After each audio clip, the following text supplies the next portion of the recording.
Cornell University is happy to present this panel in collaboration with the North American Association for Environmental Education and AAEE, and 8 expert panelists from the US, China, France, and Norway.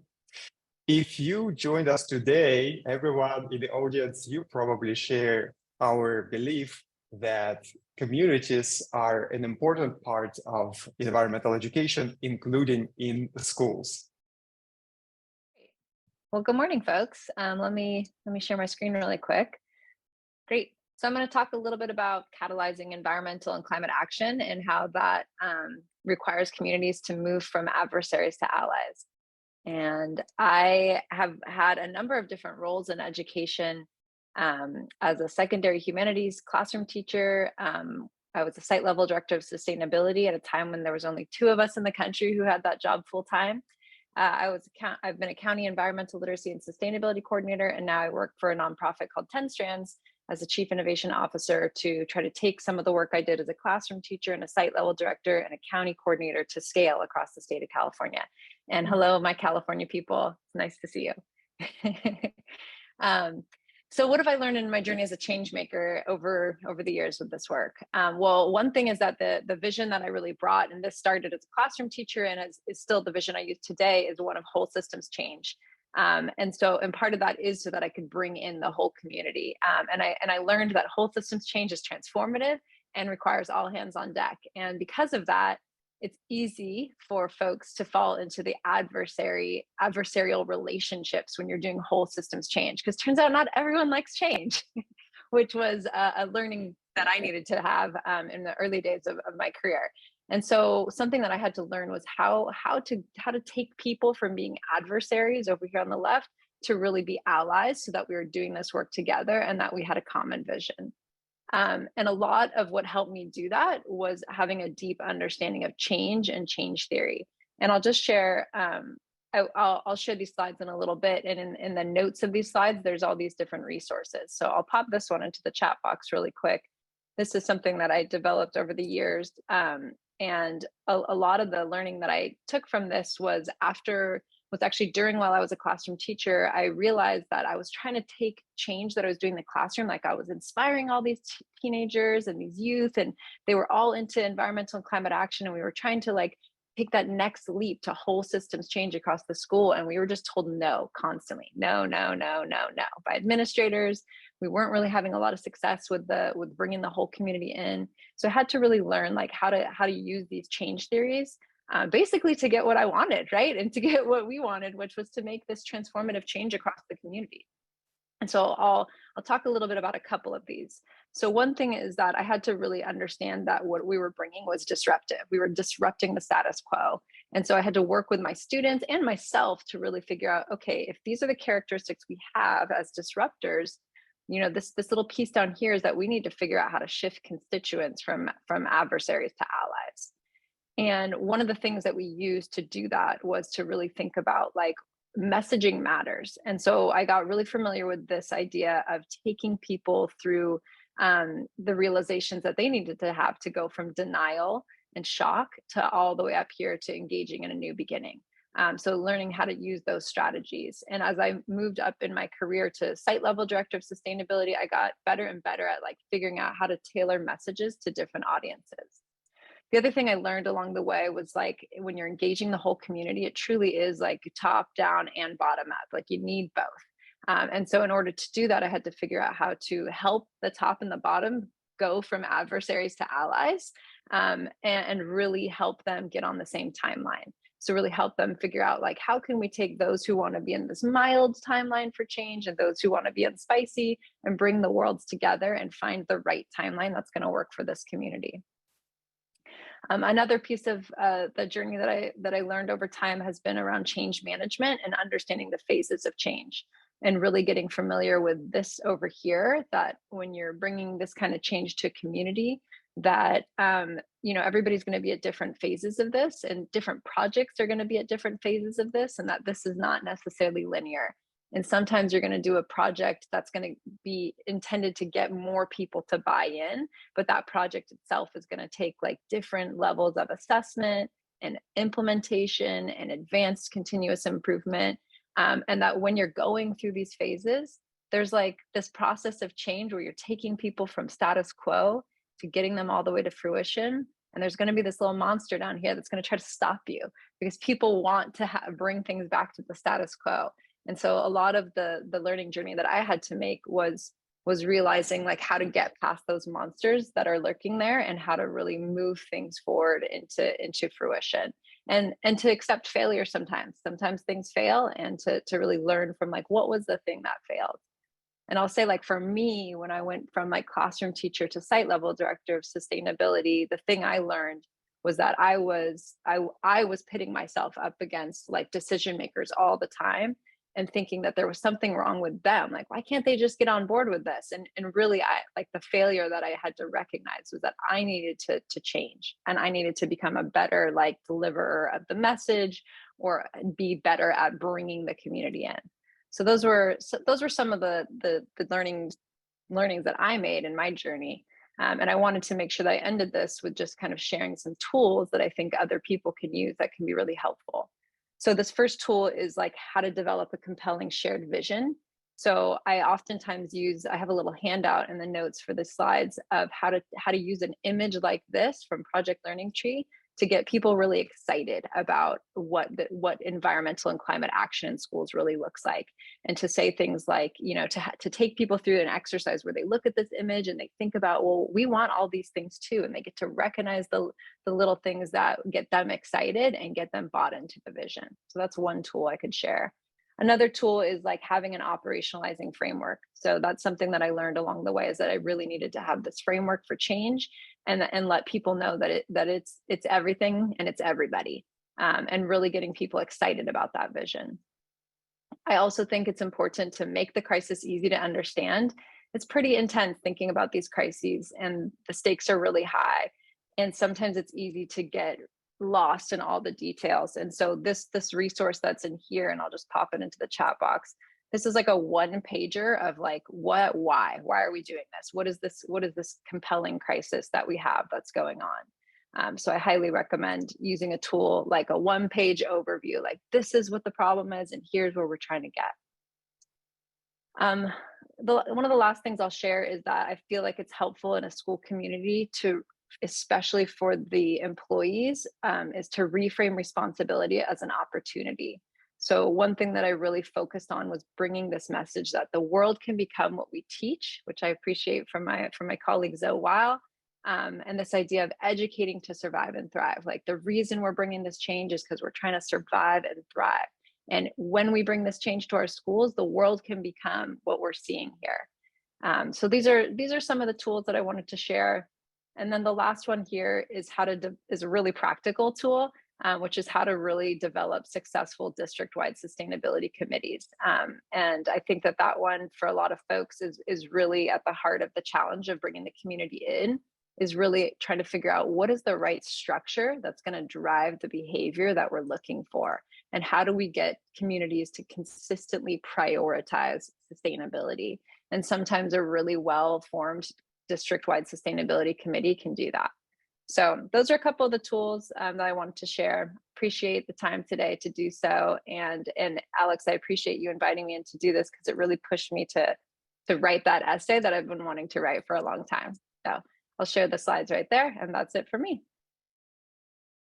Good morning and good afternoon from myself, based in Paris. Thank you very much for this great opportunity to speak and present at this expert panel today.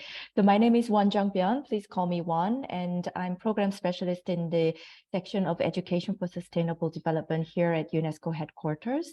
And my presentation would be more at sort of macro level, international recent developments around climate education, and how perhaps it could also inform some of the activities and discussions today at this forum. So to start with, we now have this initiative that has been launched in the past couple of years, building upon, for example, the global framework on education for sustainable development called ESD for 2030, which feeds into the SDGs Sustainable Development Goal target 4.7 on education for sustainable development and global citizenship. And building upon this recent discussion, especially last year, as some of you would be familiar, there was the UN Transforming Education Summit called by the Secretary General of UN to discuss about what are the key educational challenges and key issues we need to address in order to transform our education, to transform our societies. And during that conversation last September in New York, 6 global initiatives have come out as concrete action plans as called by the countries. And one of them is called Greening Education Partnership. So when we say greening education, we are not putting in another new concept, but rather it's a communication terminology that we are using, which is rooted in longstanding work of ESD, but is particularly focused around climate action to make sure that we have the knowledge, skills, values, and attitudes and actions for shaping green and low emission climate resilient societies. So this activity builds upon our recent global overview of where climate and education stands. For example, UNESCO had a review of 100 country national curricula frameworks, which says only half of them make any reference to climate change. And in our survey of teachers from 56,000 teachers across the world, only 23% of them say that they feel ready to explain well in their classroom on how to take action on climate change. And of course, climate crisis in itself hinders the access to education in general. So there's the whole question of access to climate education and greening education. And secondly, there's the question of quality of what is being provided. And I think that's more to do with our conversation today, because, for example, last year for COP27, we had a little survey done with young people from 166 countries. 17,000 young people were saying that almost all of them had learned something about climate change in their school, but 70% of them feel not ready to act on climate change based on what they have learned. And this is to do with both the content of learning and also the pedagogy of learning, because in terms of content, they feel that it's very much still geared towards scientific facts. It does not address, for example, social economic aspects of climate change. And on the pedagogy, most of them have learned something through passive actions, for example, drawing posters and writing letters, as opposed to real action-oriented project-based learning that tackles community-level realities that they see every day. So I think today's conversation and this expert panel is very much relevant to that aspect of the demand that young people are posing today. So building upon these questions of both access and quality, now Greening Education Partnership was formed at this Transforming Education Summit because we recognize that there's so much activity going on this topic, but there's need for better coordination and synergies in order to accelerate action and make sure that we have the right impact made within the time frame that we have. So this global partnership has been launched around these 4 pillars on greening schools, curriculum, teacher training, and education systems, capacities, and communities. And I think today's conversation is particularly relevant actually across all 4 pillars and centered around this communities pillar. So currently, this global initiative welcomed 700 plus organizations, and I will put in the chat all the relevant links for you to refer to. And also we are inviting countries to join this partnership so that they can put forward their interest on transforming their education systems to have better quality climate education. So for that, we have 57 countries who have signed up to this partnership as of today. So building upon these activities, and we recognize that among these 57 countries, 70% of them say that they have a plan to update their curriculum in the next 3 years to put climate change. And 81% of them say that they have plans to update their teacher training programs to include climate change. So there's a lot of interest out there, but we just need to make sure that the quality content is embedded in these activities. So that's why, and relevant to today's discussion is one of the UNESCO's plans in the lead up to COP28 is to develop a green school quality standard on what it means to have a green school. And this means not only the teaching and learning, but also school facilities and operations, school governance and community engagement. What it means to have a quality green school and climate education embedded in school context. And to do this, we will work with all these members of the Greening Education Partnership to develop a tiered approach so that in the first tier, there will be recommendations on what can be done in school setting without additional resources. Second tier will be something that they can do around these 4 areas with some additional resources. And third tier, for example, installing solar panels in the schools require quite a bit of resources, and that is something that we will recommend as a third pillar. So around this school quality standard, what we plan to do is to invite, there are various school accreditation schemes that recognize schools' good practices on sustainability. We will invite these accreditation schemes to integrate these quality standards so that these aspects are well embedded in their criteria. And then upon doing so, we will continue to monitor how many schools across the world have endorsed the accreditation schemes that follows this global minimum quality standard on green schools. So in that way, we hope to monitor, and the global aim at the moment is to have half of the world schools greened with this approach by 2030. So with this activity and overall goal, I hope that the experts joined together in this today's discussion can also contribute to the content of this quality standard, and I will share all the relevant links and also join the Greening Education Partnership to amplify your work that you're currently doing in academia and join together globally. Thank you very much. So, good morning again. My name is Renae Cairns. I am the Advocacy and Community Engagement Manager with Teens for Food Justice. And today, I think, I invite you all to consider this presentation that I'm going to provide as maybe even a case study a little bit of what Andra shared in her first presentation. A lot of what was shared, I think, really resonated with the work that we do here at Teens for Food Justice. So I'm going to zoom in a little bit to thinking about our youth and how investing in our youth through school-based programming can really support community leadership and therefore engagement. So just a little bit about myself. As I said, I'm the Advocacy and Community Engagement Manager with Teens for Food Justice. I support our programming that happens outside of the school day. So that's everything from after-school programming, student leadership development, workforce development, and our community food distribution. I put this slide up here to start us off today to really, again, sort of think about our young people. Here at Teens for Food Justice, we really believe in the power of our young people to lead us to a food secure future, and that being sort of a cornerstone of environmental education with us at TFFJ. So what we do at Teens for Food Justice, our vision is a just food system for all, and we do that by transforming underutilized spaces within New York City public middle and high schools into high capacity hydroponic farms. So in this picture, you can see a little tiny snapshot of one of our farms. Again, these are usually old storage closets. They are old science labs that are no longer being used, and we retrofit them to make them into hydroponic farms that can grow up to 10,000 pounds of produce each year.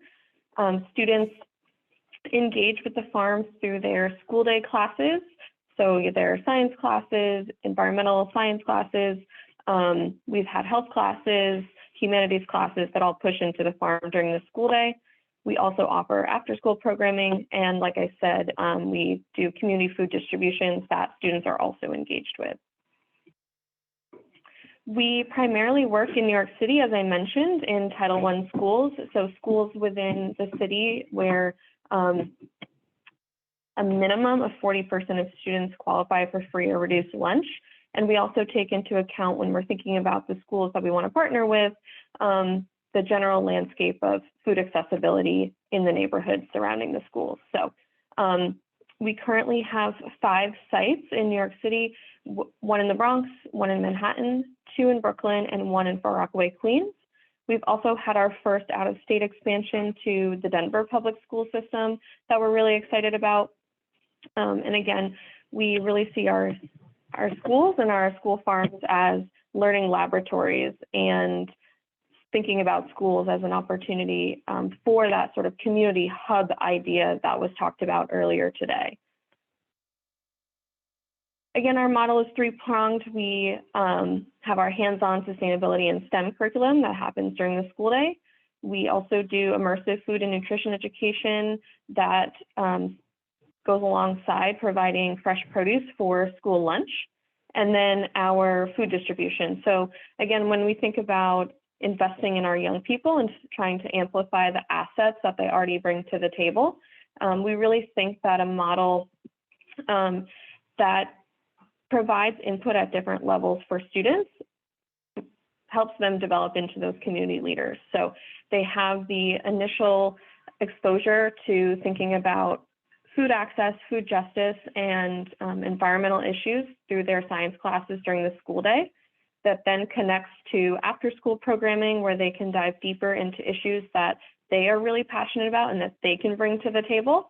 And we support that through a lot of different collaborations. So TFFJ, we provide our own staff and invest really heavily in teacher training with our DOE partners. Then we also work really closely with our cafeteria staff. Again, sort of going back to that first presentation of all the ways that programs that support environmental education, that support young people, can really be disruptive. And we think about that a lot here at TFFJ. So again, I encourage you to sort of make that through line between these presentations, that we need our students, our staff, our teachers, our cafeteria managers, our custodial teams to really be on board with these programs so that they can support young people in becoming the leaders on their school campuses, as well as the broader community at large. So that's a little, on this slide, you'll see a little bit of our logic model. And then I just wanted to, again, sort of bring it back to this idea of, you know, schools as hubs and the importance of integrating not only urban agricultural education, but thinking about our young people in schools as assets to the broader community. You know, young people are a huge part of our global population. They're disproportionately impacted by multiple levels of crises, whether that's environmental and climate crises, poverty, hunger, so many intersecting issues.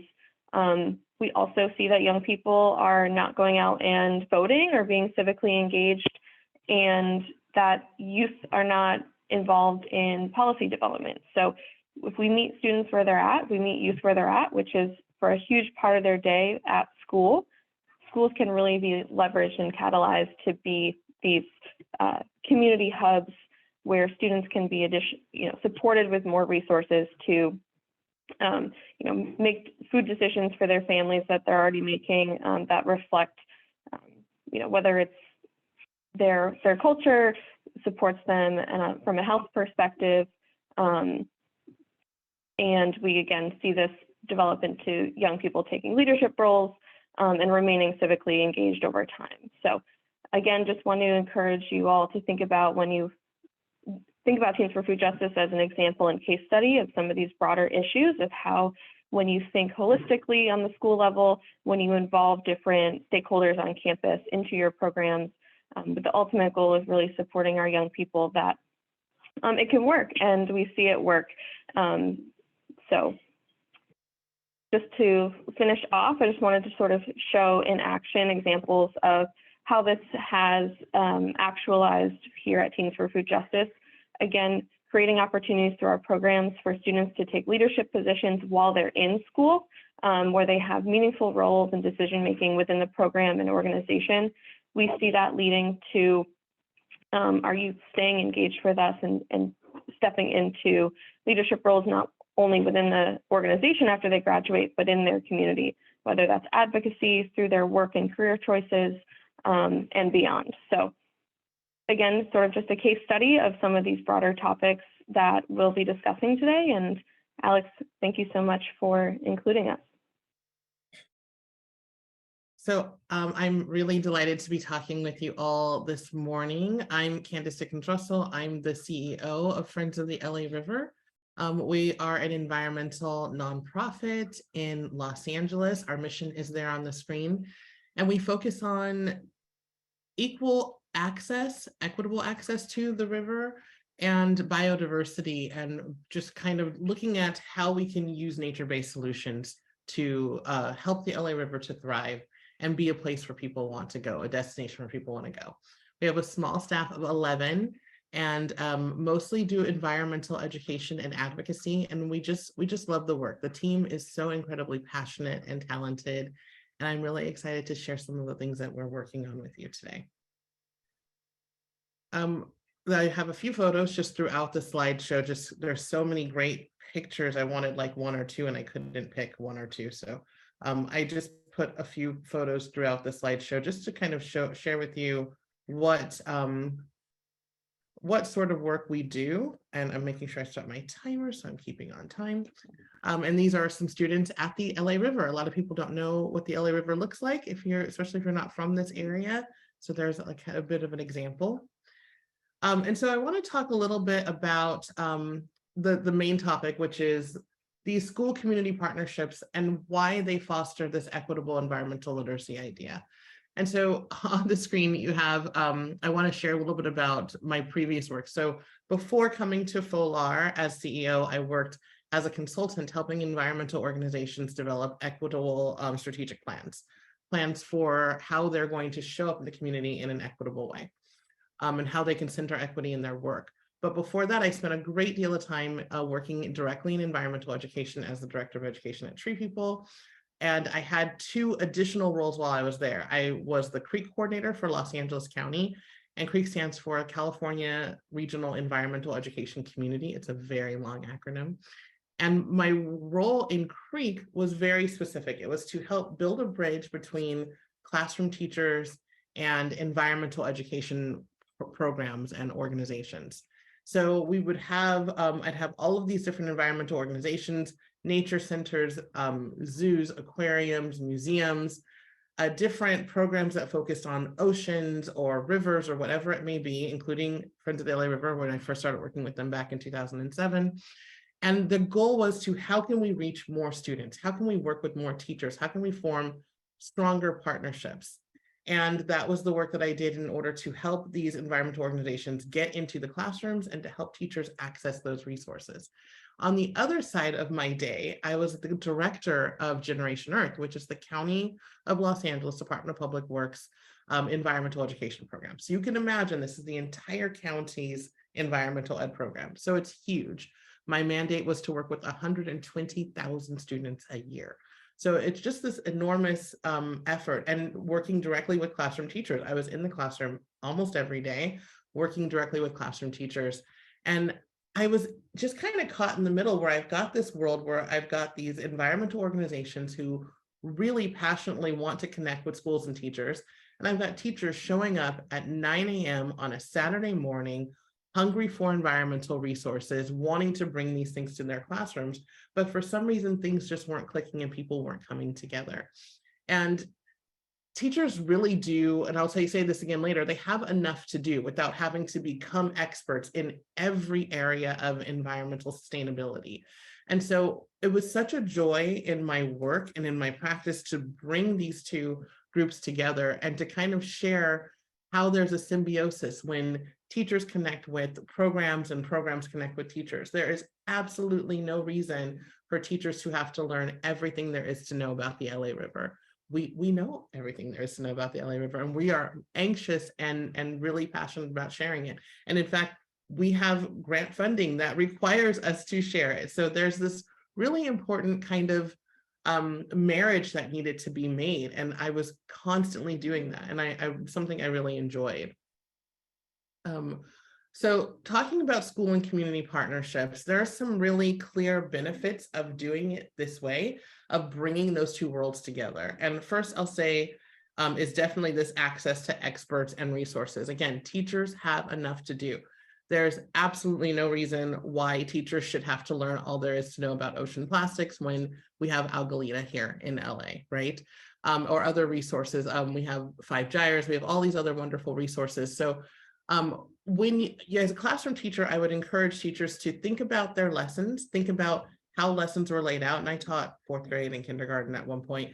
So I had some idea about how to help teachers think about what their goals were for teaching, and then how to plug in some expert resources there. Second is the real world learning. It's really, it's really real, actually. So when students come out to the LA River, they're not just learning about broader environmental or ecological concepts and theories. They're learning about what's going on with their river right now today, the work that's happening with the Bureau of Engineering, the work that's happening with the mayor's office or with Public Works or the master plan. They're getting a chance to really dive into things that are actual and relevant in their everyday life and local, very local, which we'll talk about in a moment. So for experiential learning, there's so much research, I won't even go into it, about how students learn with experiential learning, hands-on, being able to get in and do things that they're having a real experience about.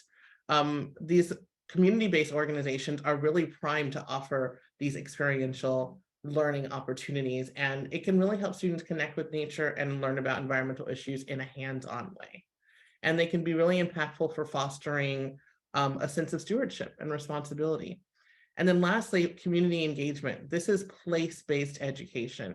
This gives students a real sense of place, much more so than something in a book happening in another part of the world that they're not able to really feel and see. And I always say, I'm getting to the point of being famous for saying this, the students I work with today are voting in the next election. This is very real. And so we feel very passionate about helping the students connect with their communities through the work that we do. This is our River Rover. It's a 38-foot mobile museum. Our founder, Lewis McAdams, would say we want to bring people to the river and the river to the people. So when students in schools can't come down to the river, we will come to the school in the Rover and have that experience with the students and the teachers and the entire school community. And there are so many programs that offer this sort of thing. So not every school and teacher can get out and experience a program, but there are so many programs that will come to you and bring what they do to you. And then lastly, this is a really important piece of this. There are really some important equity benefits as well. We talk about equal access to experiences. A lot of teachers start their lessons with accessing prior knowledge. How many people have been to this sort of place before? How many people have done this sort of thing before? But the real question is, what do you know in your own life that's similar to this? And we try to teach that when we're talking about equitable teaching techniques. Not all students have had an opportunity to do those sorts of things. Not all students have families that value or have the resources to have these experiences. Partnering with outdoor learning gives all students an opportunity to have those sorts of experiences. Also, meeting diverse learning needs by providing diverse learning environments outside the classroom. Field trips can really cater to different learning styles and give every student a chance to excel. And then lastly, access to nature, access to resources possibly not available in their neighborhoods, especially in places here in Los Angeles. We have a lot of park poor neighborhoods where there aren't those sorts of resources. If we can bring students to the river and show them that this is a place that's not far from where they live and that they can come anytime and that the river belongs to them, we're being successful. So this is one last photo of students on the river learning about macroinvertebrates. These are some of our educators. And that is it. Thank you. Hi. Right, let's share my screen. Can you hear me okay? Yes, we can hear you. Well, thank you very much for having me. And I think this all of the speakers already. I think I'm going to repeat some of what they've already said, but I see that as a very hopeful sign. And yeah, my name's Rosalie, Mathie, and I've worked with environmental education for the past 18 years, since I was 18, that I now work for the Norwegian University of Life Sciences, which is based just outside of Oslo, where I'm part of a school-university partnership project that's been conducting research, and as part of a PhD that I'm doing, I'm co-developing with teachers and school leaders from 4 upper secondary schools activities and methods to support sustainability orientated education and practice. And I'm going to introduce briefly how we are working with a whole school approach in the research and schools that I have been working in, and give some brief examples from different schools from around the world that have really great concrete ways of strengthening these school community links that we just add to the examples already being had. Right. So much of the research, especially here in Europe, shows that in order to move away from a more common, this bolt-on approach to sustainability education, where it's added onto the curriculum, or added into the curriculum, but it's not, it doesn't go outside the classroom. So this is the green curriculum part of this flower. But in order for it to move beyond this, what is taught in the classroom needs to be echoed and experienced elsewhere. Like Candice, your examples and Renae's examples are showing. And it's also from a UNESCO tagline, I would say, with this whole school, whole institution approach, is to really live what you learn. Because if it's not echoed in practice, there's this value action gap that's still experienced, and apathy that comes with that. And yeah, this model, like the 4Cs model as well in the first presentation, it's really showing the interconnected strands of an institution that are required to proactively engage with sustainability orientated education and support this type of holistic approach. But I would like to say here that I also see this approach as a thinking tool for quality education, not just environmental education or a narrow understanding of that, because we need to think about all of the other educational reforms and innovations that schools are bombarded with. So we need to find a way to integrate these initiatives or requirements in a way that's mutually supportive instead of competing, which the schools quite often are feeling that it's too much. And I think that this broad understanding is vital for overcoming this add-on approach.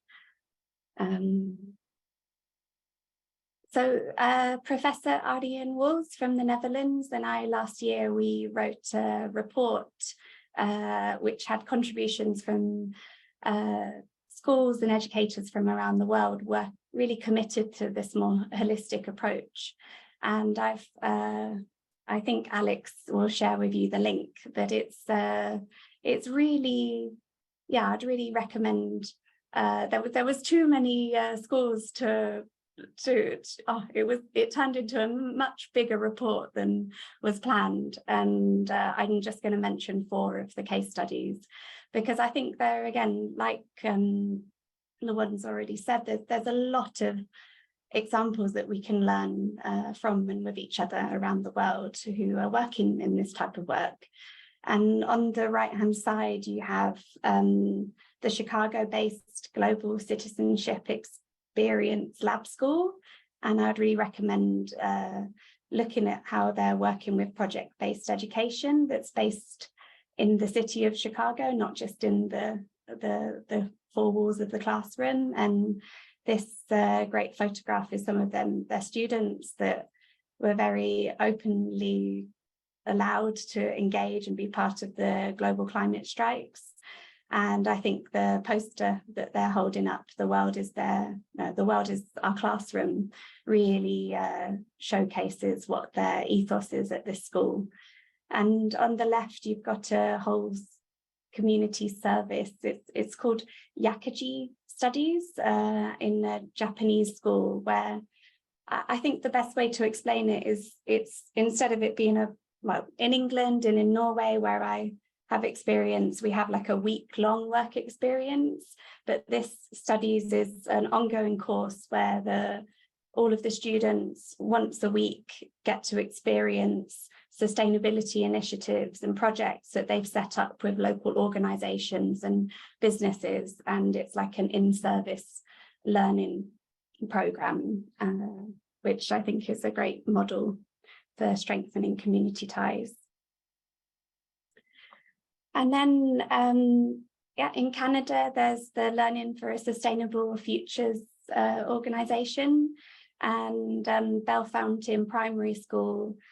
This again is a river project, but they really, they found a really good model of collaborating with organisations, and I think this project was about re-establishing salmon populations in the river.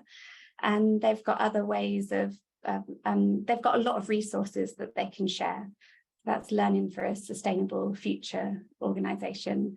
And then lastly, on the left, you've got Northern Ireland based school, which is an eco school. And they have really, I've worked with eco schools for many years, and I would say this is a very interesting model, because they've really inspired through this picture is of an eco code, that a vision that they revise each year and get the school and the staff and the parents, they all invite them to sign and recommit to it each year. And I think that's a great way. I'm noticing the time, Alex, so I will share with this later, but my last point is, and especially in the research that we're doing, is this really finding the capacity and the time for key community and school stakeholders to be able to be reflexive together. And I find that these reflexive questions are a good place to start. So thank you very much. Share the slideshow. I have to say, I've really enjoyed hearing from all the other panelists. I also apologize if there's background noise. They're mowing the lawn very loudly right next to this room. But yes, I've really enjoyed learning from all the other panelists. And I'd like you, like Renae said, to consider this presentation as a sort of case study. So hi, everybody. I am the coordinator of the Climate and Resilience Education Task Force. I'm a consultant of the National Wildlife Federation, and they co-manage our program, the task force, with We Act for Environmental Justice. And so in scope, we're based largely in New York City, but we do New York State level work. So the mission of our organization is to expanding interdisciplinary climate education across the entire state. Because states, in the United States, education policy is often left to each state to decide. And in New York State, students do not have to learn about climate change in school, although it is in some standards, the average time in New York City that teachers teach about climate change is only 1 to 2 hours per year. So our focus areas, and the one I will be discussing today, is mentoring and empowering our youth steering committee students. We have a committee of, at this point, about 25 high school students from New York City, from all 5 boroughs. And that will be, like I said, the focus of the presentation today. But the task force also is dedicated to supporting well-funded climate education policy ideas and drafting legislation for climate education to be included in the state's P12 classroom.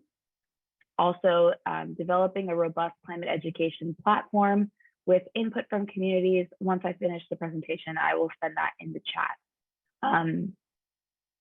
And lastly, providing the only network of its kind in New York for educators, students, decision makers, community members, and NGO partners to work together on climate education projects and advancing the cause. So as I said, this presentation will be focused on youth empowerment and will be taking a particular lens in collective efficacy. So first, this is 10 of our youth steering committee members. I should mention we are an entirely virtual program, but this was during our first in-person get-together last winter. And so here are the principles of our youth steering committee. The first is we ourselves are a community it's an intergenerational group. I must say I'm not much older than they are, but I am their adult mentor, and we have several other adult mentors and the youth themselves. So we've formed a community, an online community of students that would not be able to gather in person. Most of them are from New York City, but others are from New York State. And they work together to advance climate education policy and other projects. So the next critical element of our group is that we supplement school-based climate education with transformative skills. And on the next slide, I will get into that a little bit more. So to be clear, we're not in the actual schools, but we facilitate school to community connections in a bit of a less direct way. And lastly, oh no, excuse me, not lastly. Next, I'd say the most important element of our group is trusting in their leadership. In the same vein as Renae, our students are change makers, they're leaders, and the majority of our projects are student-led. And this youth empowerment is critical to developing this concept, which is collective efficacy. The understanding that individual actions in tandem with the actions of the community have the capacity to make transformative change. So when students understand this and they come to our program, and we empower them at every single step of the way because they are truly amazing and they need to know that. And so when we work on their transformative capacities, they're then ready to, one, be leaders in our program, but two, then leave our program into the community with those exact transformative capacities. So this is from a paper that we use frequently in our work. It's called A New Green Learning Agenda, Approaches to Quality Climate Education for Climate Action. So when we're talking about specific capacities, this is not necessarily what our group focuses on. This is what we supplement from their school-based learning. And then their generic capacities and transformative capacities is where our group focuses on. We focus on building skills like reflexivity, systems thinking, coalition building, empathy, flexibility, growth, teamwork. They work together in all their projects and move beyond the individual mentality to the collective, and then bring that to their communities and to their policy work when they're asking legislators to require climate change education in New York State. A bit more from this paper. This is the framework that we use, and I will guide you through it. So in terms of sustainability competencies, all our students come to our program with different levels. Some have learned about climate change frequently in schools. Others have been blessed to have one teacher that has really opened their eyes. Others may not have access to climate education in their schools. So we work to provide a baseline of climate education. And I've prepared presentations for them on topics like the politicization of climate change in the United States, of course, introducing the concept of anthropogenic climate change to them, the principles of environmental justice, what interdisciplinary climate education could look like, systems thinking, the climate crisis in New York City, place-based learning, et cetera. So we build those sustainability competencies. Then we build what the paper calls feminist planetary consciousness, which in our discussions, we center a critical justice-centered lens and engage with the human dimensions of the climate crisis and the socio-political dimensions of the crisis. And we discuss that. And not underestimating their ability to discuss those topics is crucial as well. Then adding the transformative capacities that we just discussed on the previous slide.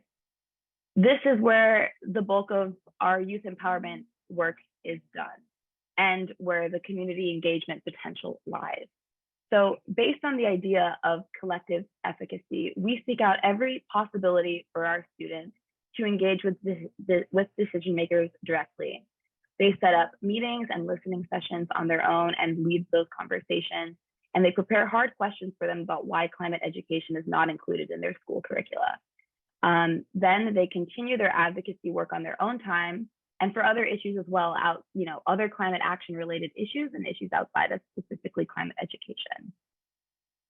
Then our students return to their communities with a sense of political agency. They understand why it's important to be engaged civically. They return to their schools, their homes, religious communities, other climate action groups they volunteer with, their boroughs, armed with a sense of collective efficacy and political empowerment and youth empowerment as well. And they come back with the topics that we've discussed, like justice, systems thinking, and the importance of climate ed fresh in their minds. And they come with blossoming capacity building skills and transformative green skills. Finally is empowered climate action for a green transformation. They're able to take empowered climate action at various levels in their communities. With us, our students have successfully advocated for the inclusion of climate education in New York City Plan. They've advocated to the governor's office multiple times for the robust inclusion of climate ed in state level curricula. And they also have participated in other groups like Fridays for Future. We have one student who protests every single Friday in front of City Hall. And we have other students who participate in education justice groups and bring ideas of climate education to those groups as well. So this is all to say that the skills that our students learn in our program then are transferred to the community and stay with them for their whole lives. Like Candice said, our students will definitely be voting in the next election and all the future elections as well. So thank you all. This is my LinkedIn profile. If you'd like to stay in touch, please feel free to reach out and I'll send all the links in the chat. Good morning, everybody. My name is Gerardo Salazar. You can call me Jerry. So as I like using this slide as my beginning, oh, not that one. It gives us a little bit of a perspective of where we come from in the city of Los Angeles. It's a very large 715-mile school district, about 500,000 kids. We speak over 90 languages. There's a lot of diversity in Los Angeles Unified. And the variety of experiences that each child has at a school depends on the neighborhood you come from. A very typical neighborhood would be the one on the left, where we have kids at, in this case, it would be one of our schools in the city, in the southwest part of Los Angeles, a very industrial corridor, very common. And to the right is where we take kids to learn. That's our classrooms. So we're part of the Office of Outdoor and Environmental Education. So our motto is to create an emotional connection to learning and the outdoors. The reason we say that is because if a child is emotionally connected to something, then even when the adults are not in the room anymore, the adults are not around at all, children tend to go back and want to learn more about it and explore it on their own. So today I'm here to talk about our Day of Discovery program. So Day of Discovery happened actually out of necessity. We are one of the oldest outdoor education programs in the nation. We're about 100 years old now. So as our Clear Creek Outdoor Education Program, which is a 5-day overnight science program, became more and more popular, at one point in 2016, we had a 5-year wait list of schools to come to our programs. And again, there's over 1,000 schools in Los Angeles Unified.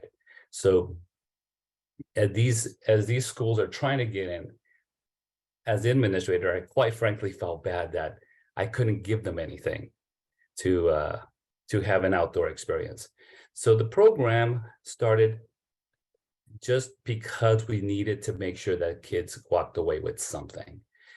Now, the instructional program was started in one of our partner areas, which is at the Sconso Gardens. So that was a one-day instructional program. And everything we decided from the beginning was going to be a field study or an investigation. Kids don't go to a site to tour. They go to a site to do something, to do an investigation. And we leverage science because in outdoor education, as yes, we know it's multidisciplinary, but we also know that a lot of kids in our schools do not go into STEM careers. And we know that a lot of the STEM careers are the ones that are going to provide social and economic mobility. So we wanted to make sure that they understood and they got exposed to some kind of science across the curriculum.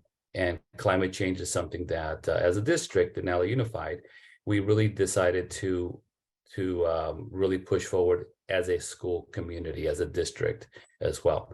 So we decided to use science protocols. Earth systems, next generation science standards, environmental principles, concepts, globe concepts. The next thing we decided to make sure we did is that the experience would happen every day throughout our district. So anytime during the week, you will see, like right now, I just got about 14 texts that buses are on the way to pick up kids at schools. So we do have approximately 28 to 35 buses going throughout the district, picking kids up and taking them to one of our partner sites. I'll talk about our partners soon. So we provide these experiences Monday through Friday, and then we also have family special events. And these family special events, such as one of our collaborators, which is the Cabrillo Aquarium, a shout out to them, they were awesome. And we had about 1,800 people at this community event on a Saturday. It was a big party. We saw the grunion come in, little fish go in, and they lay their eggs on the shore. And this is a phenomenon that many of our families are not aware of, yet they live maybe 5 miles away from where this phenomenon repeatedly happens every year. So we needed to have families, not just the kids, but the families engage in these opportunities. The capacity for our daily capacity is between 60 to 300 students, and it's based on the ability of our partners to really support that load. So the locations where we're at is, I'm just going to give you one of our scopes of what we do. But what we're trying to really do is establish compatibility when we're choosing or looking at our partnerships with community-based organizations. I want to make sure that we honor their mission and vision, and they understand ours. At the very root, we're a school district, and we have, we're accountable to taxpayers, and we're accountable to EdCode. So the big plan is to integrate, normalize, and formalize outdoor education. These programs are created for kids to go from transitional kindergarten, this is before they're barely able to walk, all the way to 8th grade, and guaranteeing that every child is going to have an outdoor education experience every single year of their transitional K to 8th grade career. That'll springboard them into high school, where they're going to get more robust and intense instruction specific to environmental studies. Now, the idea here is to make sure that by the time they get to 5th grade, every child has the opportunity to go to an overnight science program, which is focused on climate literacy. Our programs, the kids come in on a Monday, they leave on a Friday at one of our campsites. And these campsites are like you saw a picture of Clear Creek in the mountains. But the idea is to make sure that every single one of these opportunities is available to all kids at no expense to the students or the children, or the family, sorry. So these are some of the things that we are focused on. I'm proud of the fact that we focused on social emotional learning and wellness, meaning mental wellness. We repeatedly focus also on the leveraging of the outdoors to support their ability to lower their anxiety, to focus, and to be able to engage their school and their peers in a manner to be able to contribute to conversations, for example.